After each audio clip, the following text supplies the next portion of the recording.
On commence cette réunion très spéciale, la soirée porte ouverte. Moi, je m'appelle Olga Stroganova, je suis la présidente du club de l'art oratoire en français qui s'appelle Autour du mot. Et je voudrais commencer par la citation de Dale Carnegie qui a dit: apprendre à parler en public est le moyen naturel de surmonter la timidité et de développer courage et confiance en soi. Et c'est quelque chose qu'on fait ici, au sein de notre club. C'est quoi notre club? Il fait partie de l'organisation mondiale Toastmaster International. C'est une organisation à but non lucratif. Elle existe dans 164 pays dans le monde entier.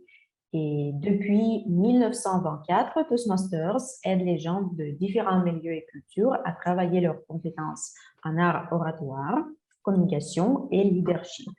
Ici, chez Toastmasters, l'apprentissage ne cesse jamais. On accroît nos réseaux sociaux, on peut dire. On fait de nouvelles connaissances et on fait tout ça dans une ambiance conviviale. En plus, on compte ici sur la rétroaction faite sous la forme d'un sandwich. Ça veut dire les points positifs, un peu de critique constructive afin d'améliorer et encore quelque chose de positif pour finir. Chaque notre réunion est enregistrée à des fins éducatives et vous pouvez regarder les autres réunions sur notre chaîne YouTube. On a aussi une page sur Instagram, Facebook et le site web. Et maintenant, mes amis, je voudrais donner la parole à notre belle animatrice de cette soirée qui est une Toastmaster distinguée. Et le nom de cette belle femme est Anna Sapretina. Chère Anna, je te donne la parole. Merci beaucoup, Olga. Salut tout le monde. Salut celles-ci qui sont venues la première fois parce que c'est exactement pour vous notre soirée d'aujourd'hui, notre soirée des portes ouvertes. C'est pour vous. Vous pouvez comprendre Toastmaster, c'est quoi ça? Et comme Olga a déjà dit, Toastmaster, c'est organisation pour les buts non lucratifs. Ça veut dire que, alors, nous gagnons pas en faisant tout ce travail, mais nous partageons les vertus de Toastmaster assez haut. Qu'est-ce que nous faisons ici? Qu'est-ce que vous pouvez faire ici? Vous pouvez apprendre à faire les paroles en public en français. Ça veut dire que vous déjà parlez en français, vous êtes déjà dans le monde francophone, vous êtes déjà francophone, et vous cherchez le lieu où vous pouvez pratiquer votre langue. Ou la langue, c'est pas le but, mais le moyen comment vous pouvez partager votre message, votre idée, alors toutes les choses que vous voulez partager avec les autres. Et alors, c'est difficile de parler en public, vraiment. Je le sais parce que depuis longtemps, je parle en public. Mais ça passe en Toastmaster pas à pas. C'est assez facile ici. Et comment nous le faisons? Vous allez le voir aujourd'hui. Et aussi, nous allons vous donner opportunité de partager dans cette réunion. Alors, on commence. Et on commence par les choses très positives parce que c'est lié avec notre humour et c'est lié avec un mur de la soirée. Et c'est monsieur le porteur de toast qui va nous donner beaucoup des bonnes positions, des bonnes émotions. C'est Ismaël Loka qui j'invite sur la scène. Mais avant, Ismaël commence son toast. Je vais dire que Ismaël est connu comme Panda, c'est son petit nom. Et Ismaël était un Toastmaster très expériencé. Il avait beaucoup d'expérience. Parce qu'il était un participant en Liège, puis aussi il fait son chaîne à YouTube, et si je ne me trompe pas, il travaille comme scientifique. C'est vrai, Ismaël? Vous êtes ici? Oui, je suis là, je vous entends bien. Ok, Alors, à vrai dire, j'ai pas beaucoup d'expérience chez Toastmaster, ça fait qu'un an que j'y suis, mais c'est pas vrai mal, que hein. j'avais eu l'occasion de participer au concours d'éloquence et c'est comme ça que je me suis fait connaître aussi. Mais sinon, je fais de la science politique. Une chose était vraie. Bon, ok, je vous invite à faire toast de la soirée, s'il vous plaît. Merci beaucoup. Attention, l'attention se demande-t-elle vraiment? Il n'est pas rare, en soirée, en classe ou simplement, dès que l'on a un micro en main, d'exiger l'attention. Rien de surprenant dès lors qu'on a un message à faire passer ou que l'événement est organisé. Et pourtant, l'attention s'obtient difficilement, je ne vous l'apprends pas. Mais pire, c'est très difficile de garder l'attention des gens. Très peu de gens s'intéressent vraiment à ce que nous disons. Et si nous arrivons à les surprendre, leur téléphone n'oubliera pas de vibrer plusieurs fois d'affilée. Pourtant, il y a un moment où tous, chacun d'entre nous, construisons une protection, empêchant quiconque de capter notre attention. Celle-ci étant focalisée sur quelque chose qui nous plaît, qui nous stimule, qui nous fait vibrer. Lorsque vous vivez une émotion forte, rien ne peut vous détourner, que ce soit parce que vous êtes un compétiteur, un passionné ou simplement, mais véritablement en vacances. Votre smartphone ne fait pas le poids. Vous avez beaucoup mieux à penser. Ce soir, je vous invite à y cogiter. La prochaine fois que vous écrirez un discours, amusez-vous à créer un parcours émotionnel qui fasse passer votre public de l'ombre à la lumière, de la théorie à la pratique, de la raison à l'émotion. Ces petites gouttes d'émotion rendront votre discours plus fort, plus vivant, plus entendu. Ce soir, je porte un toast à un club qui sait accueillir. Je porte un toast à un club qui mérite votre attention. Mais je porte surtout un toast à chacun d'entre vous en vous souhaitant à toutes et à tous de partager de belles émotions. Merci beaucoup, bravo Panda. Une année à Toastmaster et déjà un Toastmaster vraiment très expérimenté, je veux dire. Une année, c'est déjà beaucoup à Toastmaster. Alors, bien joué, bien fait. Merci beaucoup pour cette émotion. Et qu'est-ce que... alors, vous avez remarqué que Panda a fait un toast très bien, alors qui nous donne des émotions, qui nous donne humeur. Mais il y a les critères de ce petit discours. Et premier critère numéro un, c'est timing. Il fallait que Panda parlait pas trop longtemps. C'est pourquoi à Toastmaster, nous ne prenons pas justement faire des paroles en public, mais aussi les faire d'après les critères. Et parler pas toute la soirée, c'est très important aussi. Et c'est pourquoi nous avons un rôle très exact pendant la soirée. Et c'était Monsieur le chronométreur. Aujourd'hui, c'est Yuri Pavlov qui a pris ce rôle. Yuri vraiment est un membre très expérimenté en Toastmaster parce qu'il participe à Toastmaster en français, si je ne me trompe pas, déjà 5, non, 4 années. Environ. Environnement. Depuis 2010, Très bien, oui. 2017. Oui, c'est beaucoup déjà. Et vous pouvez voir aussi à l'agenda les petites lettres CC. Ça veut dire que Yuri a fini le parcours Competent Communicator. Désolé, mais c'est en anglais. On peut aussi trouver la description en français, mais normalement, Toastmaster, c'est en anglais. C'est pourquoi de temps en temps, on parle des termines en anglais. Et voilà, ça veut dire que Yuri a déjà fait parcours des études en Toastmaster. Toastmaster vous permet pas justement faire des discours en public, mais aussi en faisant des discours, faire un parcours d'études et recevoir des certificats qui va montrer, dans lesquels est écrit quel chemin vous avez fait, quel travail vous avez fait. et quel degré vous avez obtenu. Et Yuri, comme j'ai déjà dit, est un membre très expériencé. Et le rôle pour Yuri aujourd'hui, c'est chronométreur. Yuri, est-ce que tu peux expliquer c'est quoi ton rôle pour aujourd'hui? Je vais essayer. Merci beaucoup, Anna, notre cher distinguished Toastmaster. Et c'est vrai que le chronométrage est super important. Et comme vous pouvez voir, j'ai quelques problèmes de timing, de chronométrage.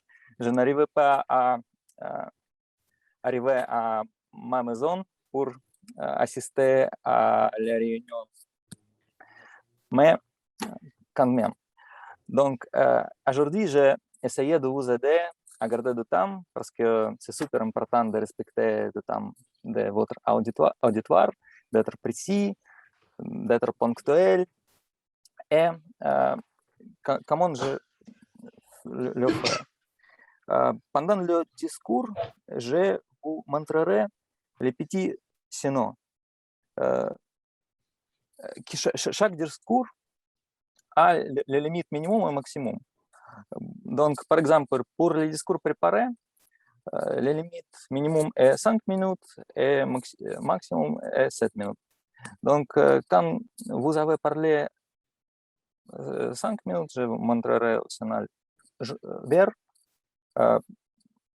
Vers 6 minutes, signal jaune. Et après 7 minutes, signal vert. Et je vais aussi écrire les chronométrages sur notre messagerie, dans notre chat. Donc, et vers la fin de notre réunion, je vais préparer un petit rapport sur l'utilisation du temps. Et c'est ça, garder le temps et rester avec notre réunion. Merci. Merci beaucoup, Yuri. Merci, bravo, bien expliqué. Je crois que tout le monde a compris que c'est... Alors, parole en public, c'est difficile.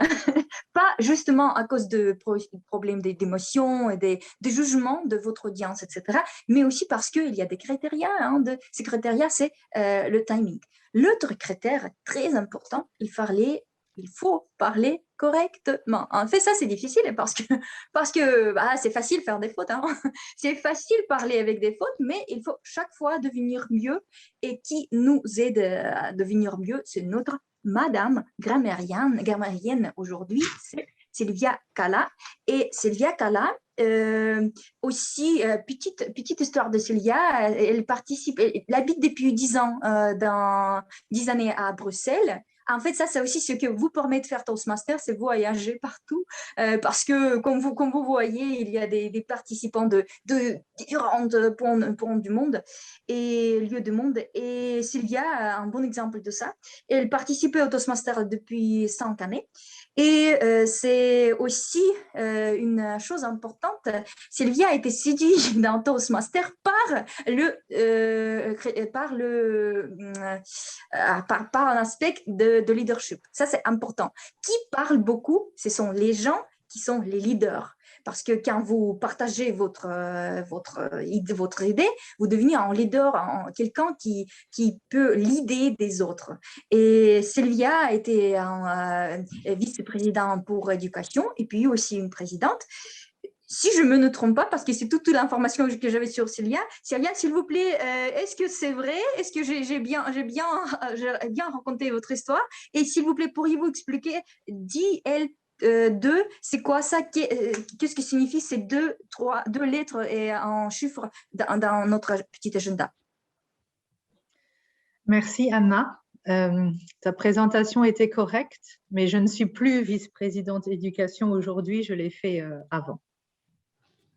DL2, c'est Dynamic Leadership niveau 2.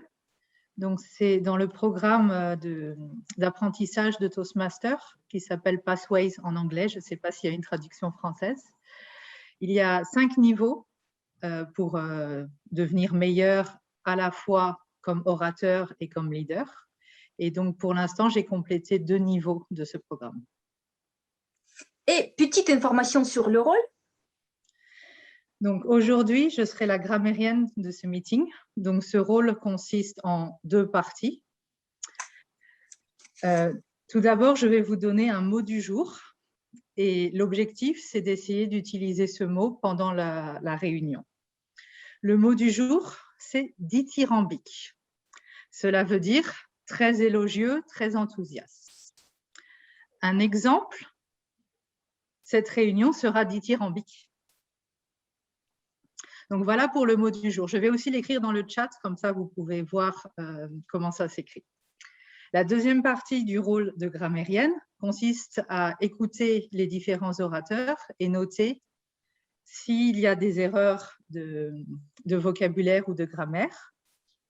Mais ce n'est pas seulement négatif, je vais aussi essayer de noter si les différents participants du meeting utilisent des belles tournures. Et comme ça, je pourrai à la fin aussi les lister et tout le monde pourra essayer de les retenir pour les utiliser une autre fois. Voilà pour mon rôle. Je rends la parole à Anna. Merci beaucoup. Oui, vraiment, j'ai oublié de mentionner que aussi notre monsieur ou madame grammairien sont responsables pour le mot du jour. C'est le mot qu'il fallait vraiment utiliser beaucoup. Merci beaucoup pour le mot. Ça enrichissait notre vocabulaire. Et pour continuer, j'invite sur la scène Masha Tournaeva, DL2, la vieuse de la soirée. En fait, petite histoire de Masha. Masha est notre responsable de réseau social. Tout ce que vous pouvez trouver sur Facebook ou Instagram, alors dans tous les autres réseaux sociaux, c'est Masha qui a le fait. Merci beaucoup pour ça, Masha. Et Masha est une personne très ouverte. C'est le rôle qu'elle a le prix le montre. Elle adore voyager, trouver des camarades. C'est pourquoi elle est dans le club, pour pratiquer la langue et pour trouver des camarades comme elle le dit. Masha, est-ce que tu peux expliquer brièvement qu'est-ce que ton rôle pour aujourd'hui? Oui, merci Anna. Salut chers Toastmasters, chers invités. Aujourd'hui, je vais être votre veilleuse de la soirée. Et avant d'expliquer mon rôle, je voudrais directement vous poser la question. Alors, c'était quoi le mot qui Panda utilisait la majorité des fois? N'hésitez pas à dire oralement. Attention. Exactement, voilà. C'est pourquoi je suis parmi vous aujourd'hui, pour vérifier votre attention tout au long de la réunion. Voilà, mon rôle aujourd'hui est de peut-être rédiger quelques phrases, quelques aspects intéressants de la réunion. Et puis, à la fin de notre soirée, je vais vous poser quelques questions, si vous étiez attentifs ou pas. Bon courage et bonne soirée.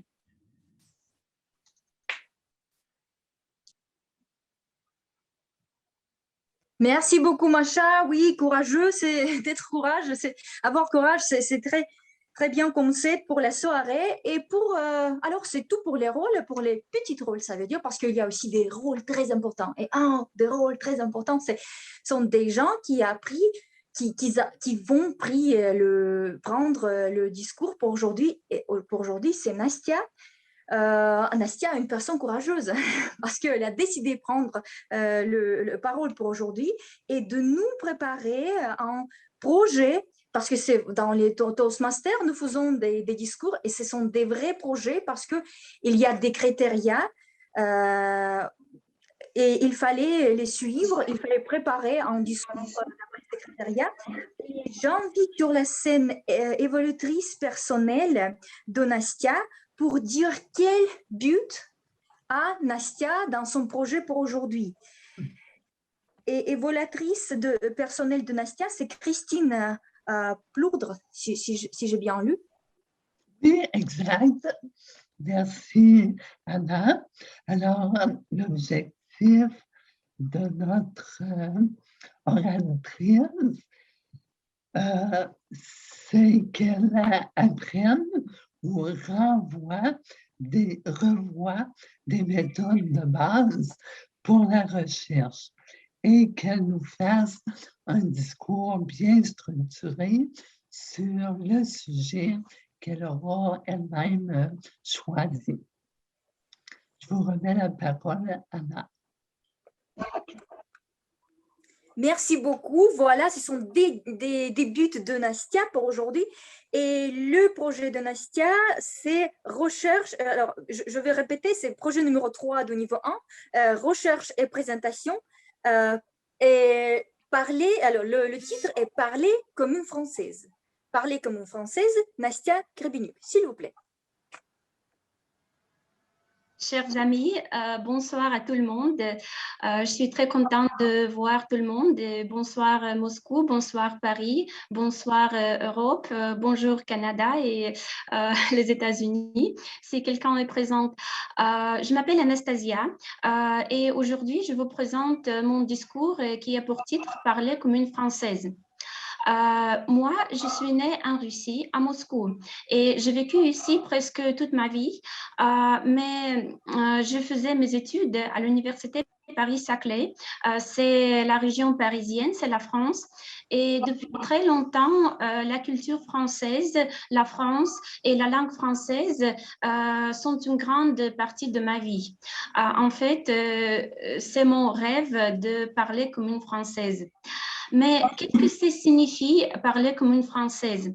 À mon avis, c'est plutôt parler comme un locuteur natif. Ça veut dire c'est parler presque sans accent.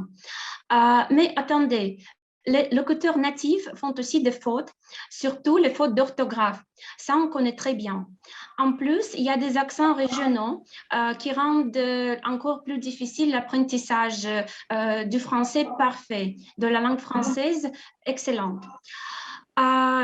Où se trouve le français parfait? Comment obtenir le français parfait, surtout si vous êtes étranger, par exemple russe? C'était la question principale que je me suis posée avant de commencer cette recherche et que je faisais pour ce projet. J'ai fait une petite recherche linguistique et aussi sociologique.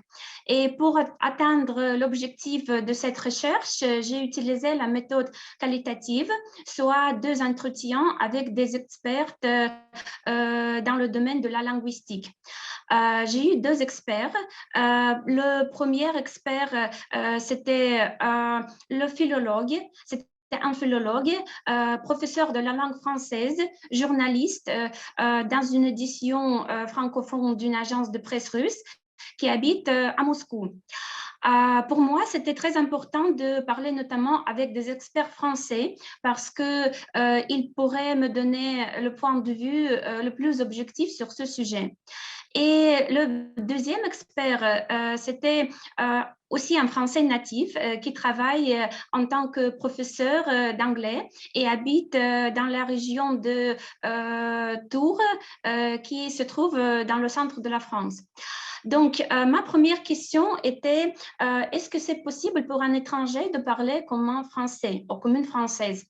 Et la réponse était évidemment négative parce qu'on a toujours la phonétique, on a toujours la prononciation qui est un défi important pour tous les étrangers. Même les étrangers qui habitent en France depuis 20 ou 30 ans ont un léger accent.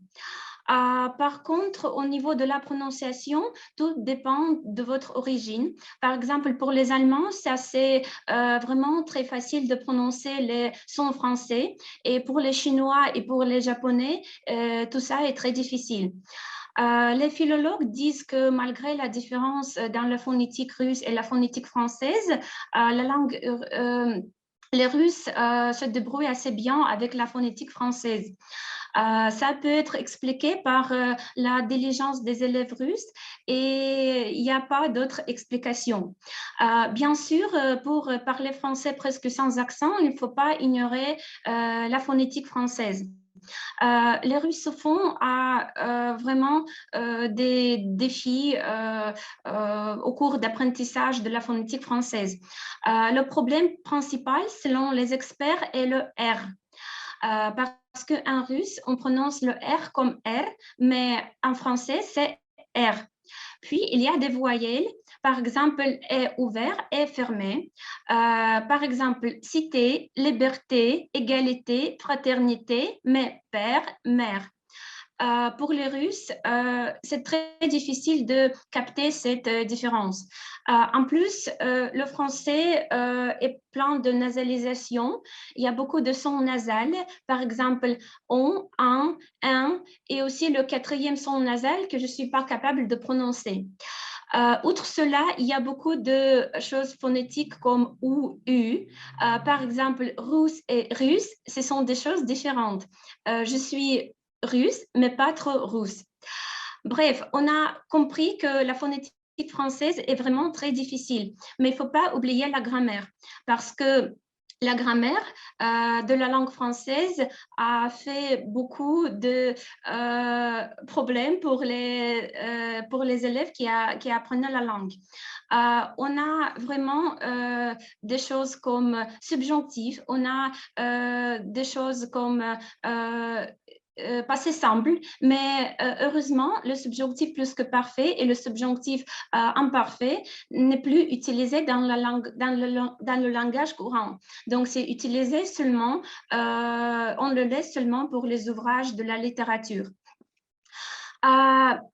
Et selon les experts, ce processus s'appelle la simplification linguistique. Donc, comme ça, l'apprentissage de la langue française sera plus facile pour vous et pour tous qui veulent apprendre la langue française. Mais revenons à nos moutons et comprenons comment parler français comme une Française ou comme un Français. Premièrement, il faut rejoindre le club autour du monde, mais ce n'est pas tout, parce que les spécialistes disent qu'il faut vraiment être passionné, motivé, et il faut écouter la langue vivante chaque jour. Avec l'Internet, aujourd'hui, on peut tout faire. Il faut écouter la radio française, il faut regarder la télé française, écouter la musique. Et tout ça peut être la solution quotidienne pour maintenir un bon niveau. Il faut se plonger dans une atmosphère, tomber un peu amoureux ou amoureuse de la langue française, de la France, et bientôt vous verrez le résultat. Je vais m'arrêter ici avec ma recherche, mais il faut dire que le club autour du monde est vraiment le lieu où on peut se plonger dans une atmosphère française, même si on est loin de la France. Et pour moi, c'est aussi une chance de m'approcher de mon rêve, de parler comme une Française. Et je suis heureux que j'ai rejoint le club autour du monde. Et pour nos invités, je conseille de faire la même chose. Je vous dis mon slogan qui est un peu personnel, parlez français et soyez heureux. Merci beaucoup, chers amis, de votre attention et je redonne la parole à notre chère animatrice, Anna.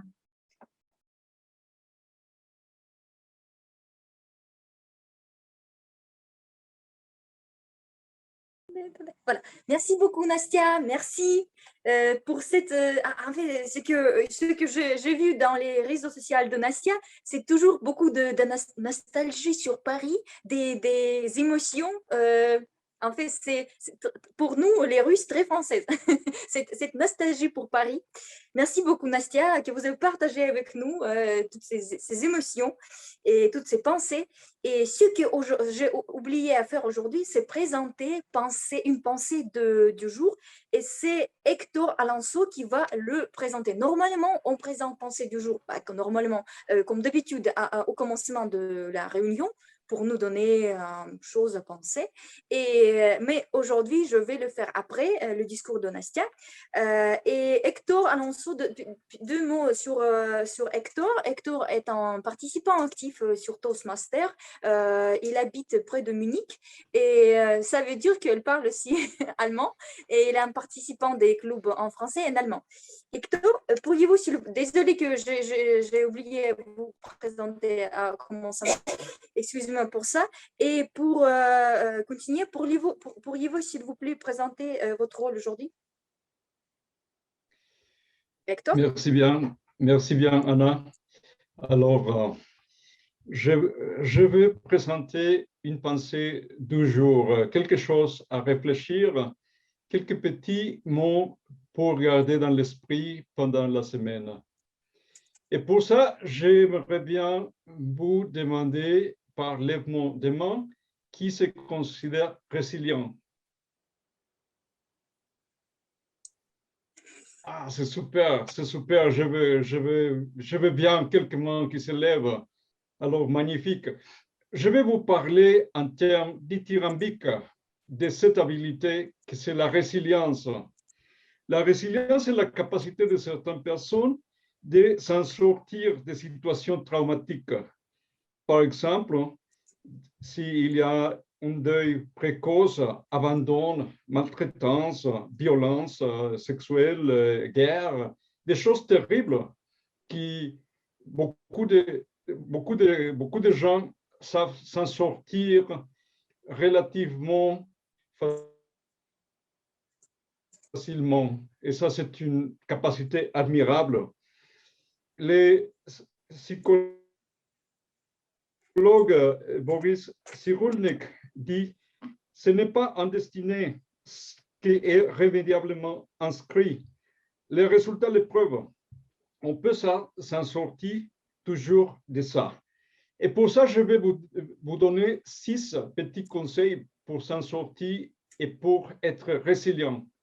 Vous n'avez pas besoin d'écrire, je vais aussi les mettre dans le chat après notre petite intervention.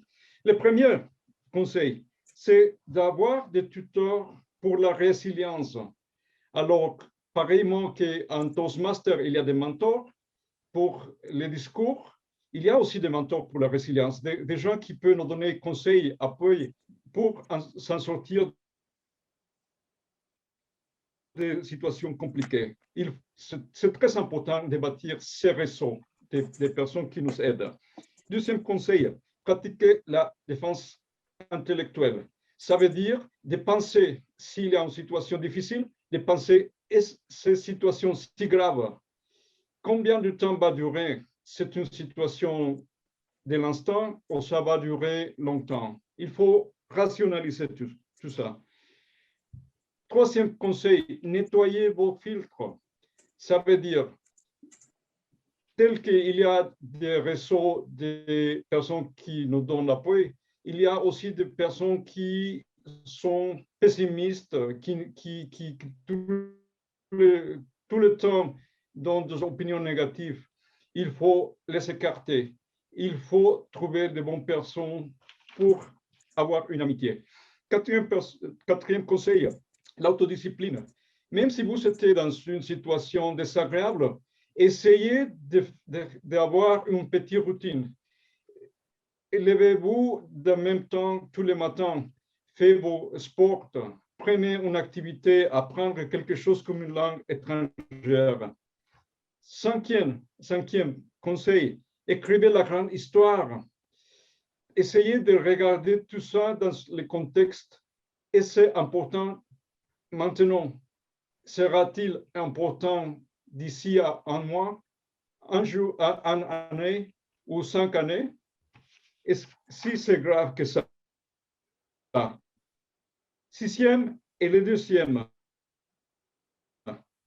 Voyez les bons avec l'humeur. Faites usage de l'autodérision des fois. Alors, un écrivain grec a dit, après mon naufrage, le reste des voyages s'est bien passé. Alors, je vous souhaite que le reste de la soirée, ça va être bien passé. Merci beaucoup. Ouais, c'est vraiment quelque chose qui nous laisse penser et réfléchir. Et en pensant cette pensée, nous allons aller à session d'improvisation. C'est Olga Stroganova, notre madame présidente, qui a préparé cette session des improvisations. Et il fallait dire aussi sur Olga qu'elle était attirée par Toastmaster. Elle était séduite à Toastmaster par l'énergie et par le parti de la langue. C'est ça ce qu'elle a fait dans une petite information que je reçue sur Olga, qu'elle aime faire les choses énergiques et partager son énergie avec les autres. Et alors, je donne un discours à Olga. Merci beaucoup, chère Anna. Et tout à fait, j'adore l'énergie. Et à mon avis, je pense que la plupart de l'énergie pendant la réunion Toastmaster est dédiée à la session des improvisations. Donc, c'est quoi ça, cette session? En fait, c'est quelque chose pour stimuler votre imagination, votre créativité. Et la créativité, comme je pense, vous savez déjà, c'est un savoir-faire très utile dans notre monde moderne et pas juste notamment pour les orateurs, mais aussi ça peut être utile dans votre travail, etc. Donc, qu'est-ce qu'on va faire? Aujourd'hui, comme c'est une soirée très spéciale, nous allons avoir également la session des improvisations très spéciale. Elle va consister en deux parties. Donc, la première partie, ça va être la prise glace.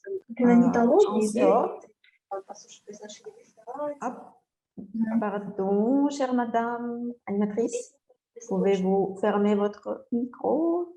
Merci.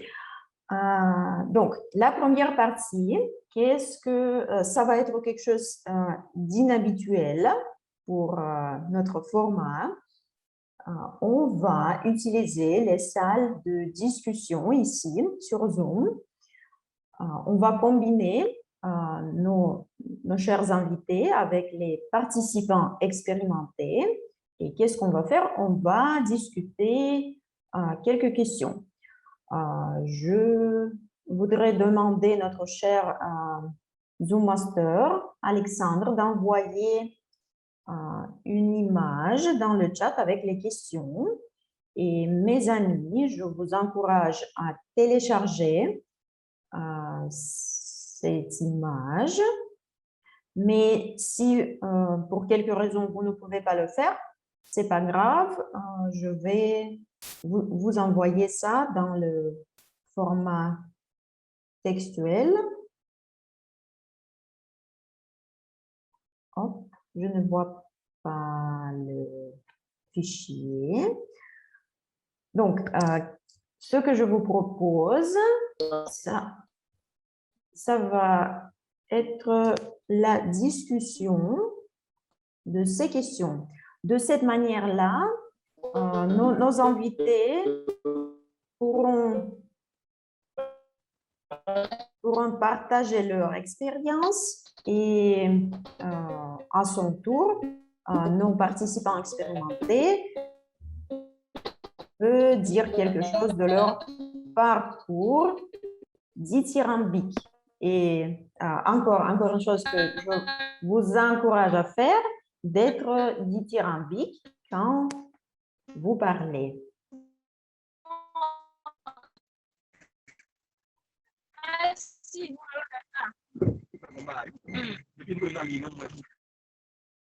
Quelques problèmes techniques. Cher Alexandre, est-ce que ça va avec le...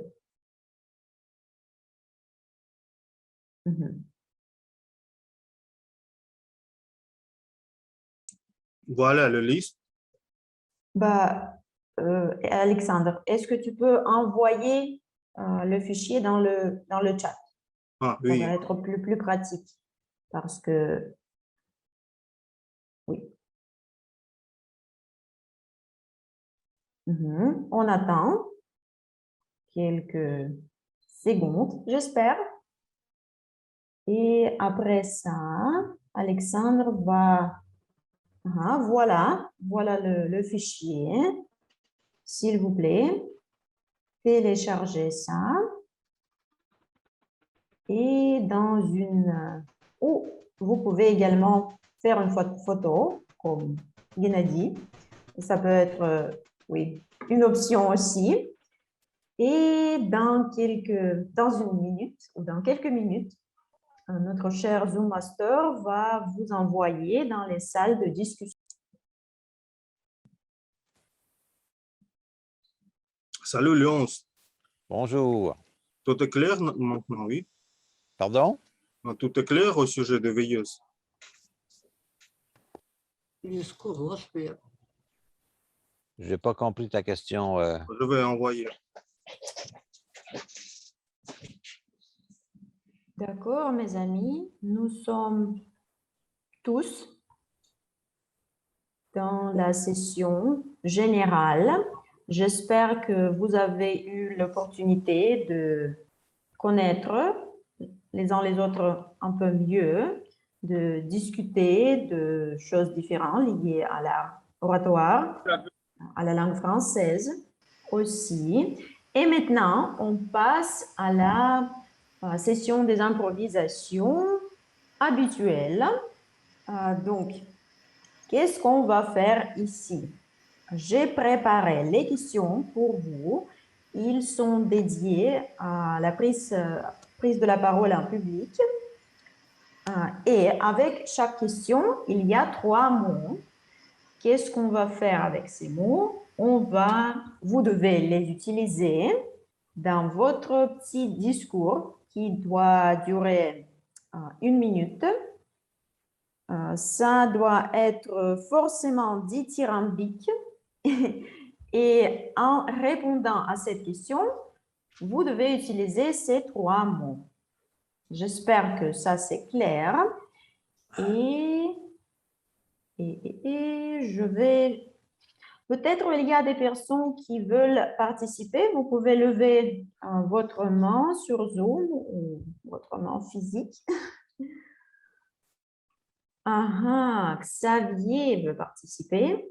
D'accord, cher Xavier, tu vas nous donner un exemple, j'espère. Je vais partager mon écran. Juste 1 seconde. Ou peut-être quelques secondes. Voilà. D'accord. Donc, Xavier, la question pour toi, qu'est-ce que l'éloquence? Et en répondant à cette question, tu dois utiliser ces 3 mots. Un désert, une lecture, effectivement. La scène digitale est à toi.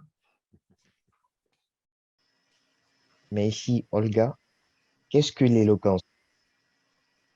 L'éloquence, c'est être en mesure de s'exprimer, être en mesure de captiver son auditoire. Comment on peut s'acquérir l'éloquence, la culture de l'éloquence en général?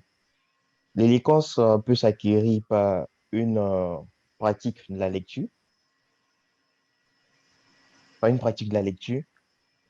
Effectivement, l'éloquence est, disons, intimement lié à la lecture. Un bon lecteur a de très fortes chances d'être éloquent lorsqu'il s'exprimera. L'éloquence, c'est, pour caricaturer, l'éloquence, c'est reboiser un désert. Reboiser un désert. L'éloquence, c'est un objectif que nous tous qui sommes ici visons, vu que nous sommes membres de Toastmasters. Et à Toastmasters, c'est l'un des objectifs clés pour tous les membres de Toastmasters. Je crois que j'ai effectivement répondu à ta question, Olga. Donc, je te redonne la parole. Oui, merci beaucoup, cher Xavier, pour ta réponse éloquente, dithyrambique, je veux dire. Je pense que tu as réussi à captiver notre auditoire.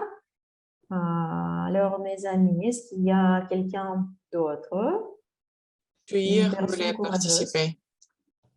Tuir. D'accord. D'accord. Juste 1 seconde, je partage mon écran. Pour la question suivante.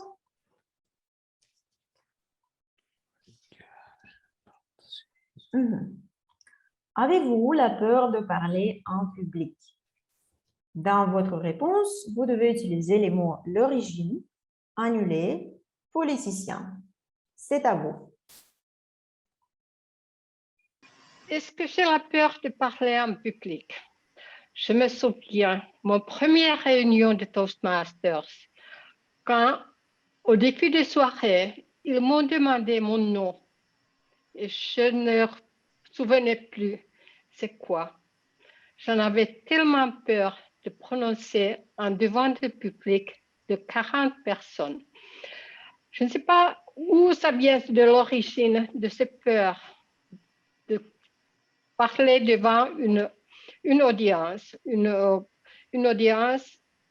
et prononcer ses sentiments. Pour mon prise de classe, j'en avais envie d'annuler mon parcours, mais je ne le faisais pas. Je ne vais pas être un politicien parce que parler en public, ça va avoir autre but aussi. C'est une façon d'influencer en façon subtile, dynamique et exacte. Donc, j'ai eu la peur de parler en public, mais avec Toastmasters, j'en ai plus.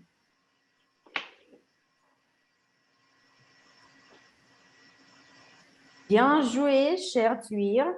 Je pense que vous avez réussi à surmonter votre glossophobie, c'est-à-dire la peur de parler en public. Ça s'appelle glossophobie. Est-ce qu'il y a quelqu'un d'autre qui veut surmonter glossophobie?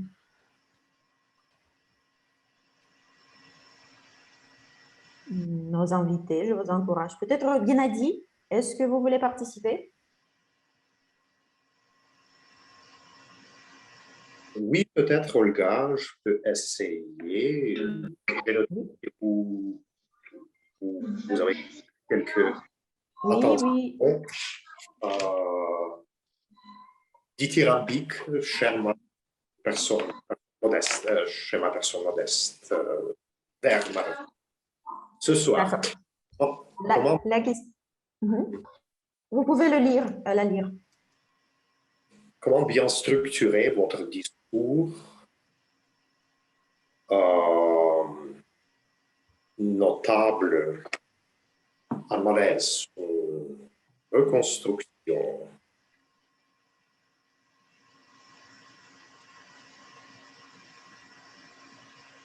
D'accord. Bien structurer notre discours, c'est une partie intégrante de l'art oratoire. J'ai toujours eu une tension notable en présentant quelque chose, quelques discours, en parlant face au public.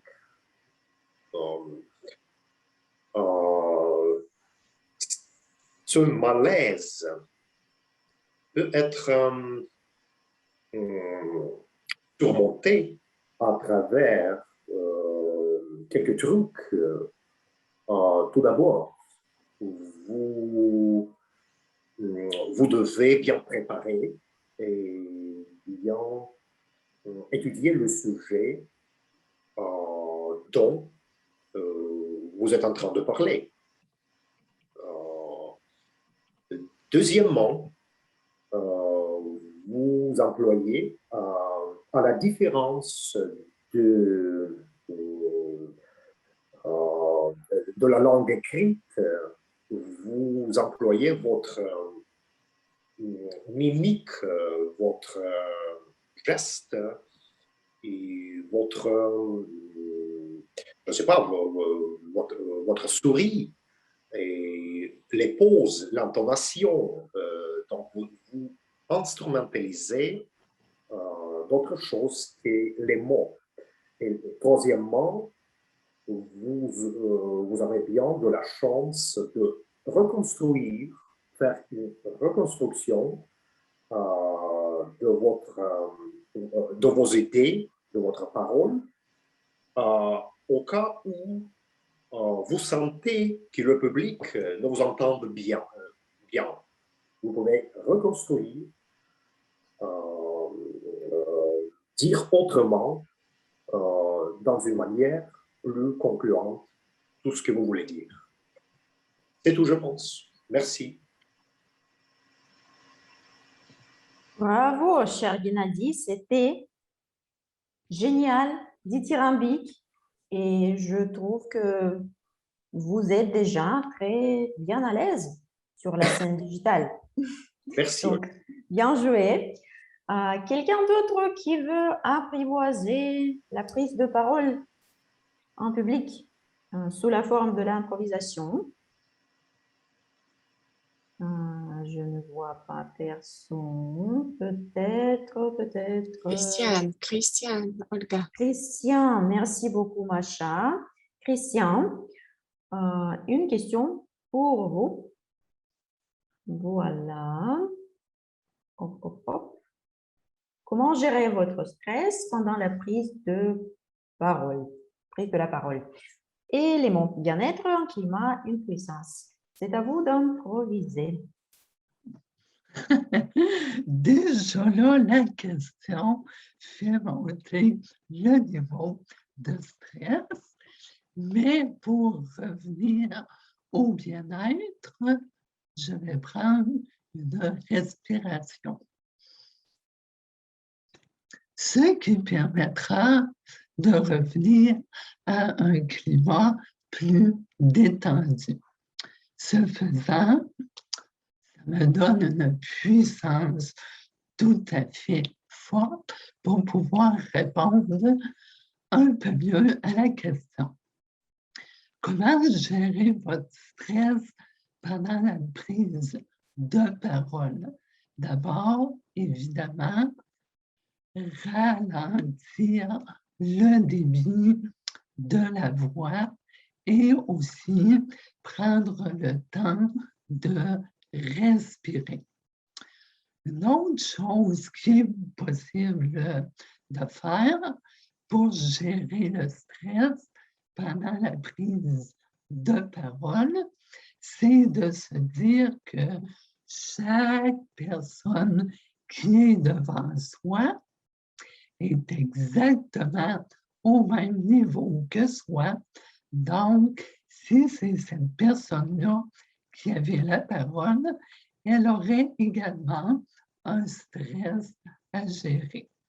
Alors, en résumé, respirez bien et rappelez-vous que de toute façon, tout le monde a un certain stress pour parler en public.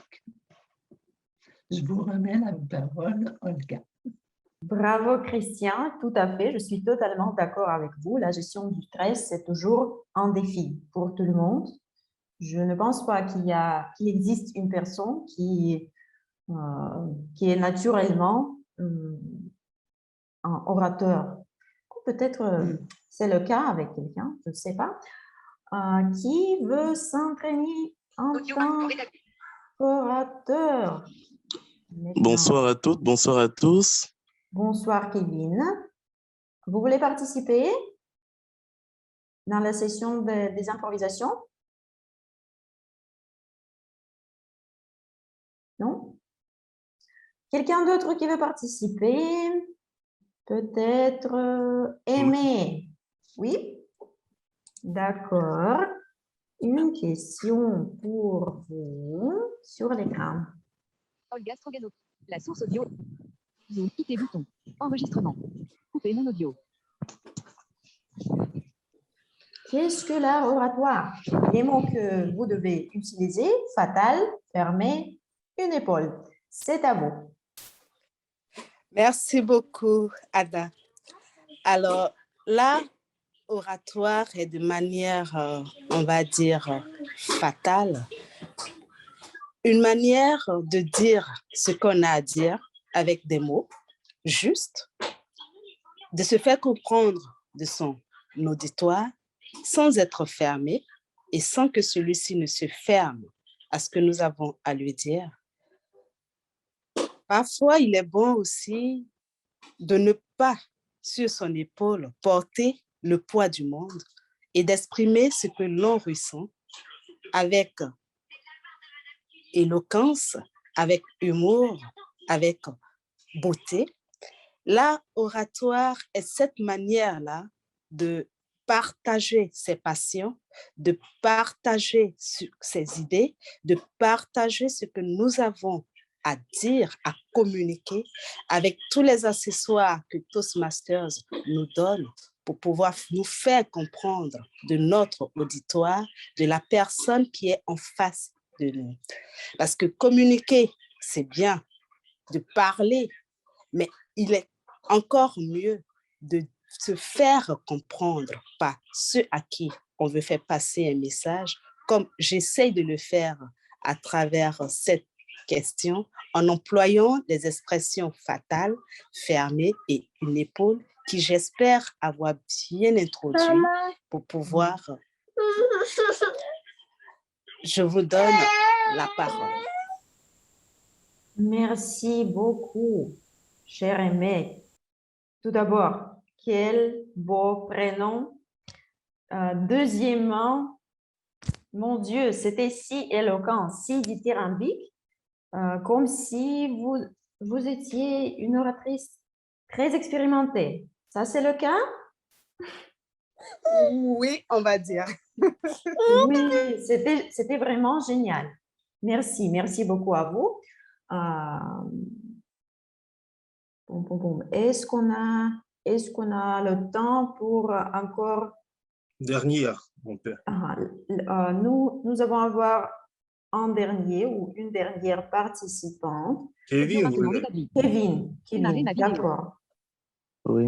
Cher Kevin, je vais partager mon écran et montrer votre question. Enregistrement. Qu'est-ce que le charisme pour vous? Les mots que vous avez besoin d'utiliser, malheureusement, hésitez un moment. La scène digitale est à vous. Alors, le charisme, pour moi, c'est le fait de pouvoir avoir quelque chose d'exceptionnel, on va dire. Avoir une impression, c'est-à-dire que être spécial, être particulier, s'imposer sans même le vouloir. Très souvent, on rencontre des personnes qui sont assez charismatiques.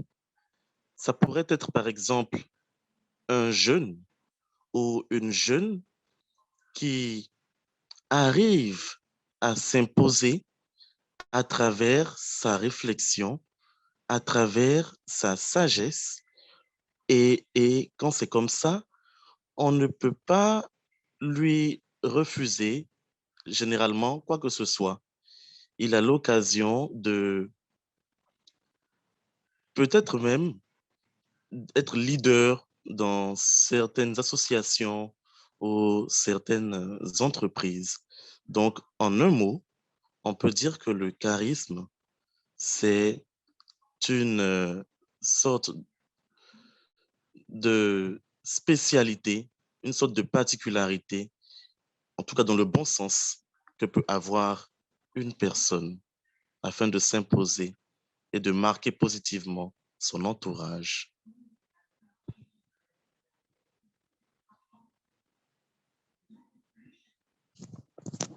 Merci beaucoup, cher Kevin. C'était quelque chose d'exceptionnel, de dithyrambique, de charismatique. Merci beaucoup, bon travail. Et je voudrais remercier toutes les personnes qui ont participé dans cette session. Et me semble-t-il que vous êtes tous et toutes déjà si expérimentés. Bravo, effort exceptionnel. Et je vous encourage de voter pour le meilleur ou la meilleure participant ou participante de la session des improvisations. Vous pouvez le faire à travers du QR code sur l'agenda ou également notre cher Zoom Master, à envoyer le lien dans le chat. Donc, il y a deux manières de voter. Je vous encourage de le faire et je vous remercie pour votre attention et je donne la parole à notre belle animatrice Anna. Anna, la parole est à toi.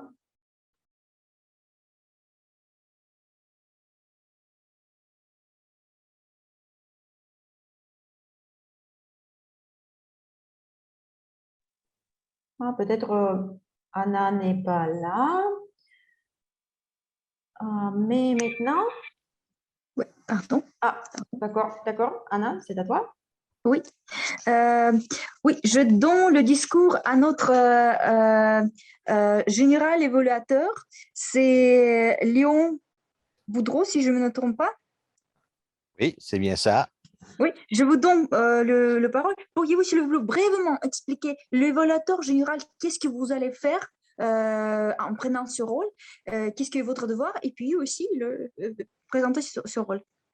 Certainement, ça me fait plaisir de... Pourquoi est-ce qu'on évalue chez Toastmaster?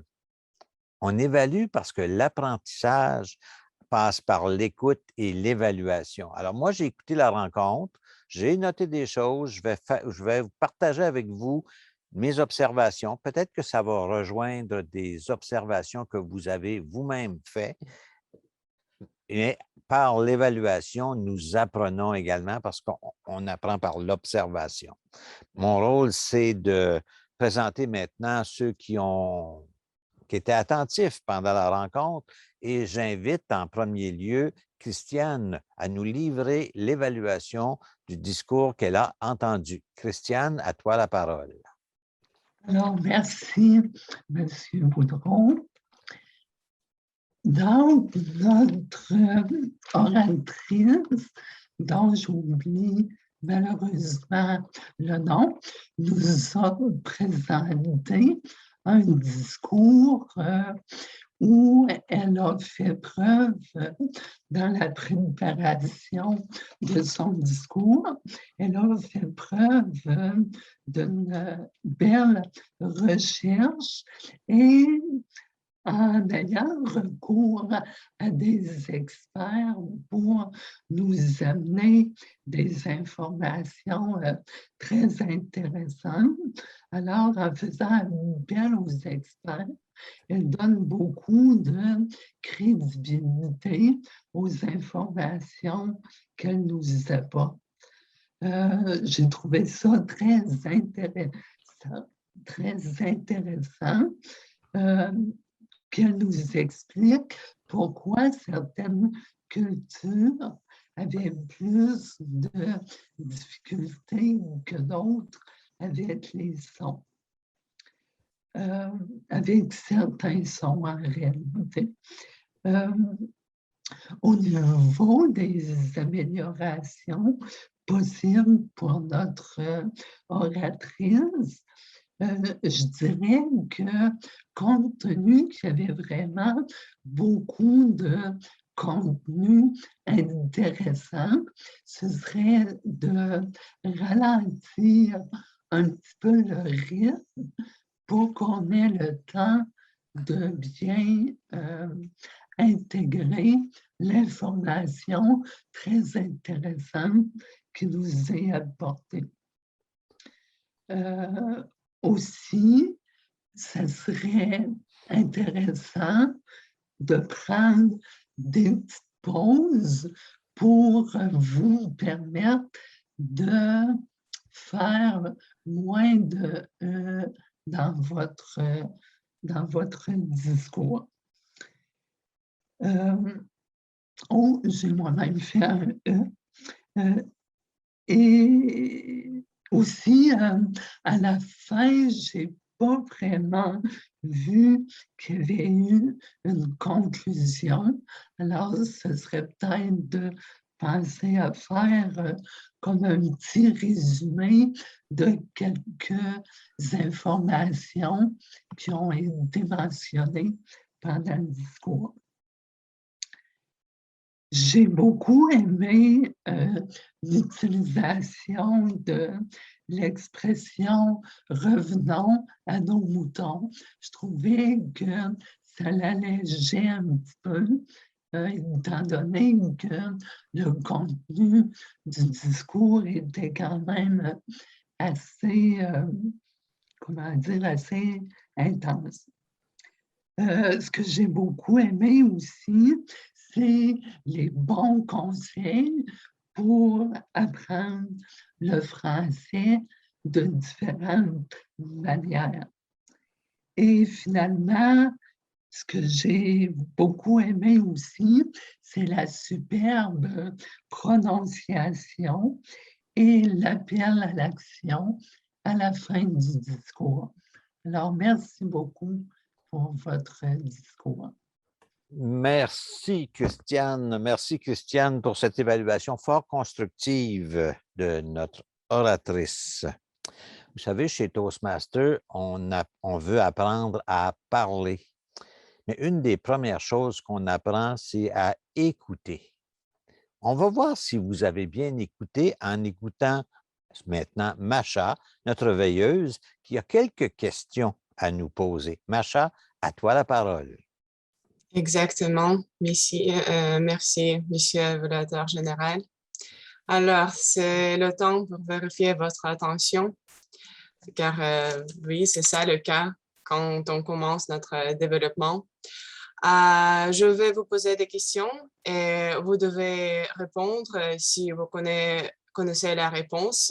Et voilà, si une personne commence à répondre, voilà, on écoute, d'accord? Ma première question, c'est comment devenir membre de Toastmasters? Visiter autour du mot. Seulement? Il y a seulement un club chez Toastmasters? La promotion. En fait, oui, bien sûr, vous pouvez rester avec nous, mais si vous voudriez pratiquer d'autres langues, il y a des clubs soit en allemand, soit en anglais, même en russe, voilà. Sentez-vous bienvenue. Et puis, des questions par rapport à la réunion d'aujourd'hui. Alors, c'est quoi le problème de Yuri en tant que notre chronométreur? En retard à la maison. Oui, et Xavier, tu voulais ajouter quoi? Non, j'avais dit la gestion du temps, mais apparemment, ce n'est pas correct. Il était dans la voiture. Il n'avait pas eu le temps d'arriver à la maison. Voilà, soudain, le chronométreur n'arrive pas à suivre le temps, mais pas grave, nous sommes ici pour apprendre. C'est quoi la définition de mot du jour, dithyrambique? Quelqu'un peut me donner? Élogieux. Oui. Ça veut dire, dire des choses positives. Exactement. Oui, très enthousiasme aussi. OK. Et on arrive vers notre oratrice de la soirée, Anastasia. Selon Anastasia, c'est comment on peut apprendre le français. Elle nous a donné quelques conseils. Rejoindre autour du mot. Lire. Seulement autour de... Oui, lire. Regarder la TV. Regarder. Quelqu'un... Écouter la radio. En écoutant de la radio, surtout de la radio française. Oui. Et YouTube. Oui, et 2 de plus.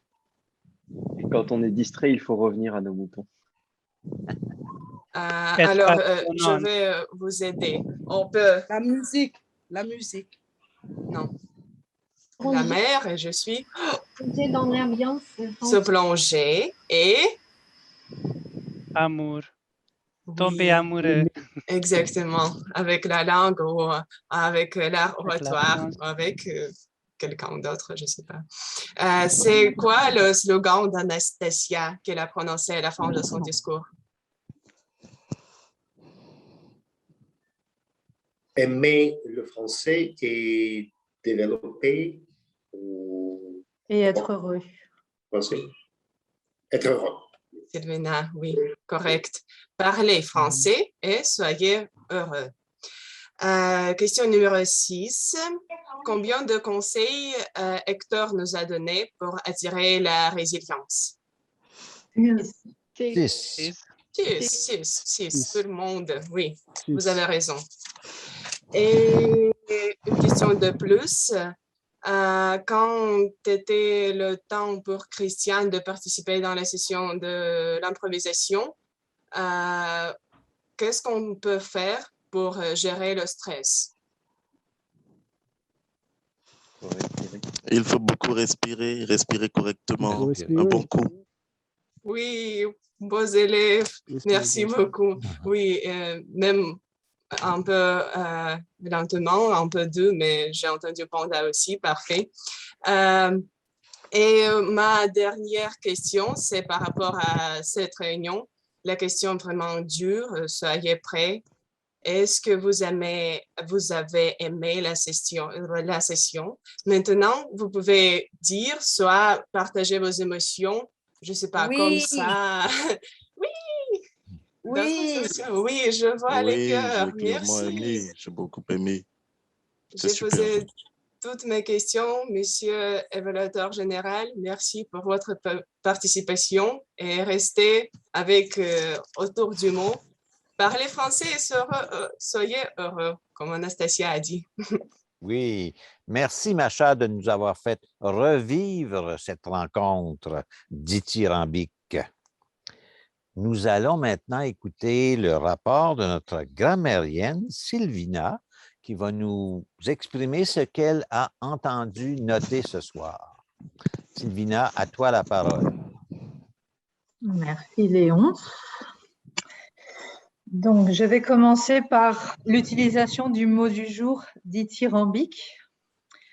Donc, je suis assez contente, il y a pas mal de personnes qui l'ont utilisé. J'ai entendu Macha, Hector, Tuira, Gennady et juste à l'instant Léonce.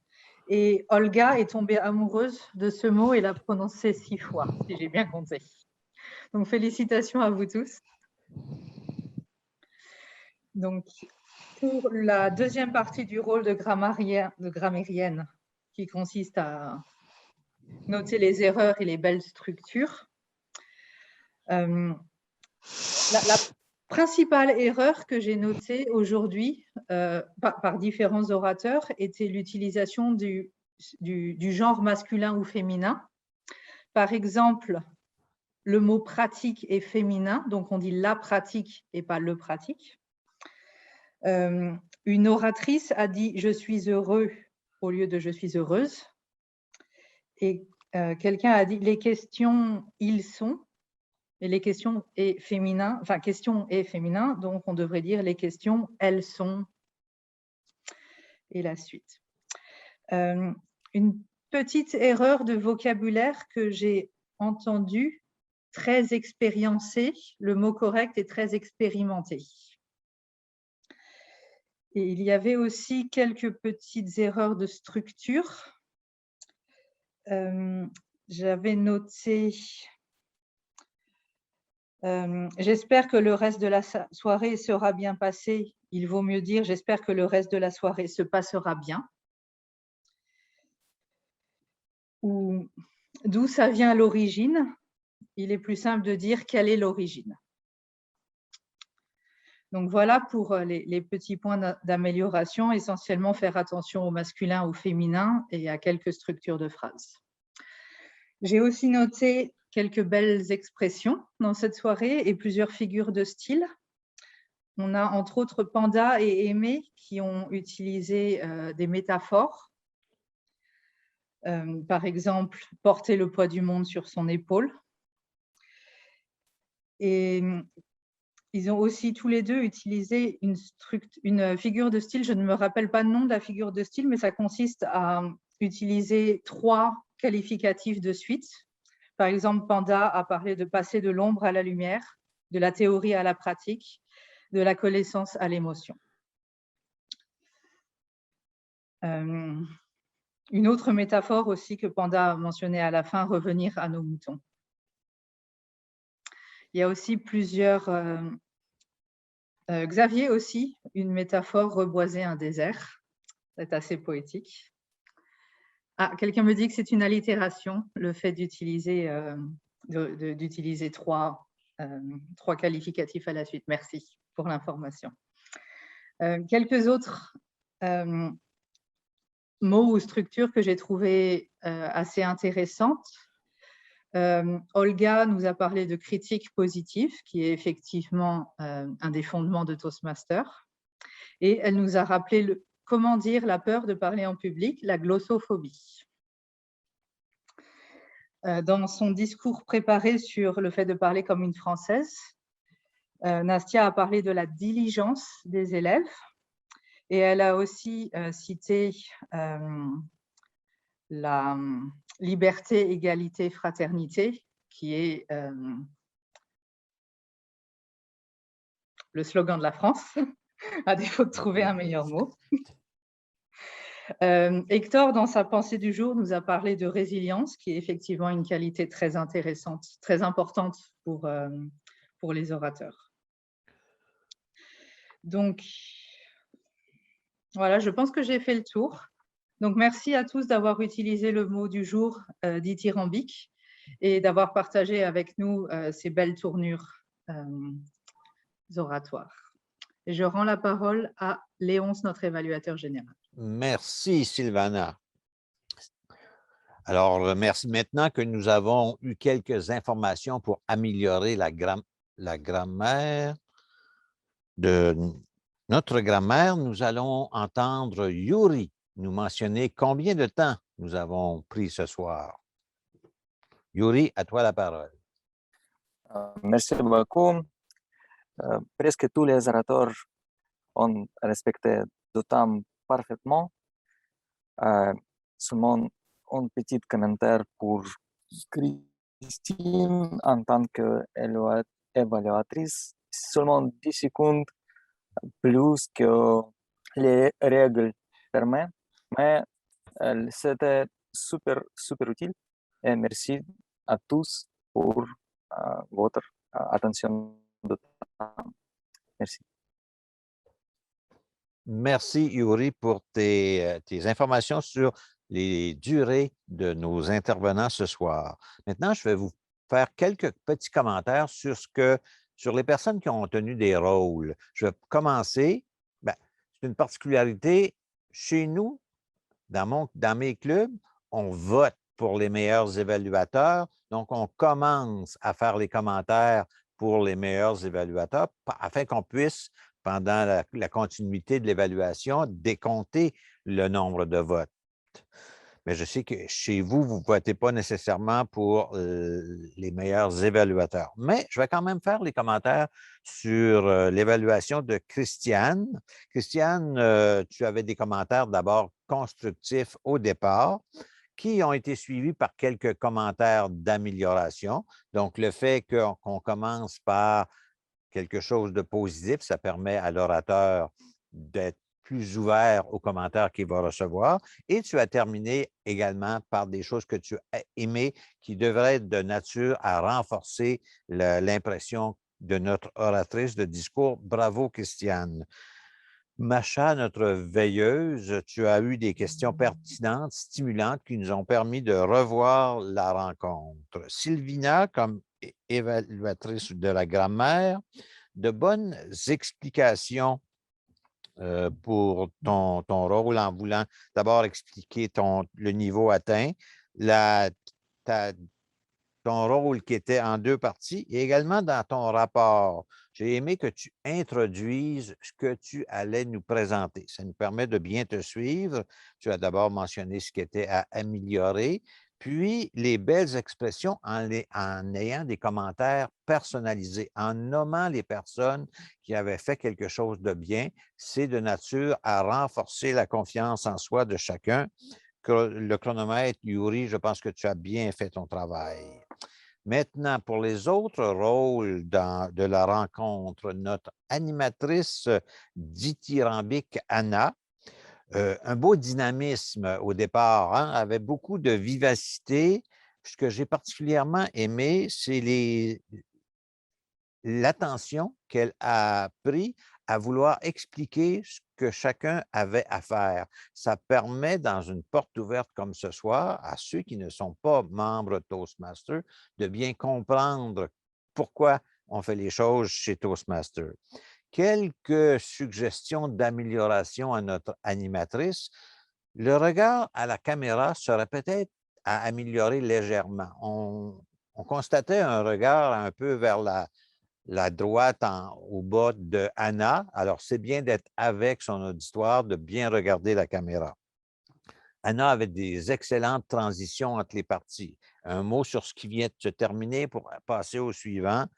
Excellent. Et on a eu la pensée du jour qui est venue être récupérée sans que ça cause de problème. Bravo, Anna. Félicitations. Olga, notre présidente. Olga, on commence la réunion à 13h04 alors qu'elle est annoncée à 13h. Chez Toastmaster, le temps est important. Il faut commencer à l'heure. Chez Olga, une belle citation au départ, des belles explications pour ce que est Toastmaster et un débit lent et posé, très compréhensible. Bravo, Olga. Comme tu faisais également les improvisations, je vais faire les commentaires sur la meneuse des improvisations, des explications au début qui étaient très claires. On a eu quelques problèmes techniques, mais notre meneuse des improvisations est restée très calme. On n'avait aucun sens de percevoir qu'il peut y avoir de la tension. Bravo, Elga, tu as maîtrisé cet élément-là parfaitement. Au départ, tu as mentionné des volontaires, mais finalement, on est allé chercher quelqu'un parce qu'il fallait le faire. Bravo, Olga, tu as bien tenu ce rôle-là. La pensée d'Hector. Ce que j'ai apprécié d'Hector, c'est le débit qui était très compréhensible. Et le fait de numéroter les trucs, ça nous aide à suivre.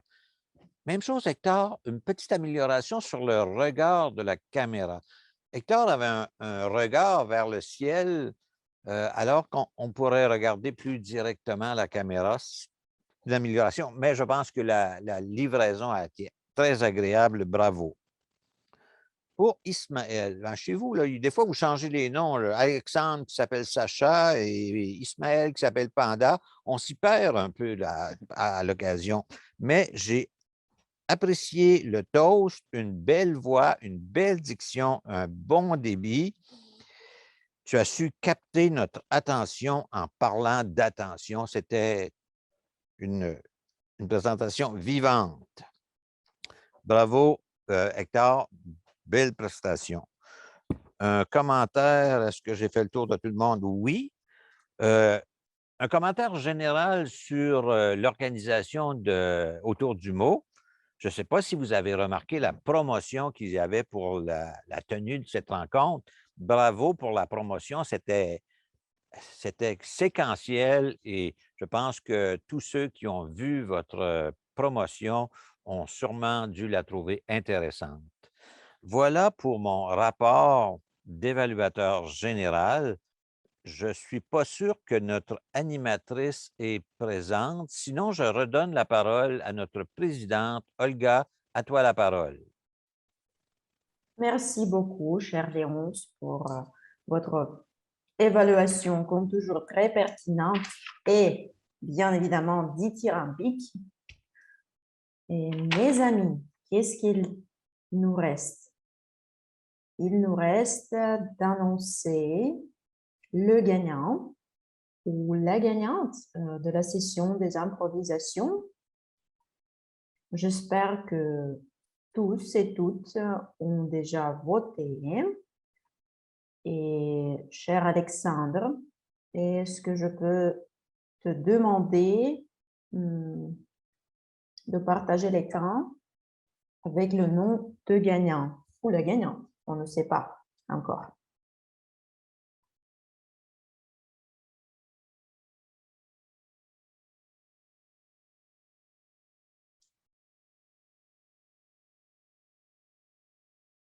C'est une tradition dans notre club de féliciter la personne, la meilleure ou le meilleur orateur, oratrice.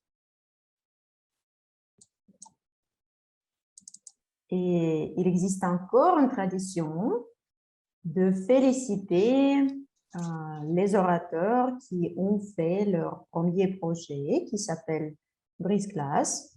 Mais ce n'est pas le cas aujourd'hui, mais quand on a des nouveaux membres chez nous, chaque membre fait un projet Brise-Glace et il ou elle reçoit un ruban Toastmaster avec le nom de projet. Et aussi, c'est le cas avec les niveaux des parcours ou, désolé pour l'anglicisme, des parcours ou des pathways. Et maintenant, chère Aimée, une oratrice éloquente avec un discours à l'improviste dithyrambique, je vous félicite cordialement et je vous encourage à venir chez nous encore une fois et gagner, participer à la session des improvisations. Bravo à vous. Vos applaudissements, mes amis. Merci. Alexandre, tu peux arrêter le partage d'écran. Et cela dit, je pense qu'on peut conclure notre soirée porte ouverte, une soirée très, très spéciale. Je voudrais remercier chaque participant ou participant, chaque invité qui est arrivé pour regarder ce qu'on fait ici chez nous. Et je vous encourage à rejoindre notre club, à devenir le membre. Vous pouvez regarder les informations sur notre site web, notre page Instagram, notre chaîne YouTube. Vous pouvez contacter nous tous, les membres, sur les réseaux sociaux si vous avez quelques questions à propos de discours, de notre club, de comment devenir le membre.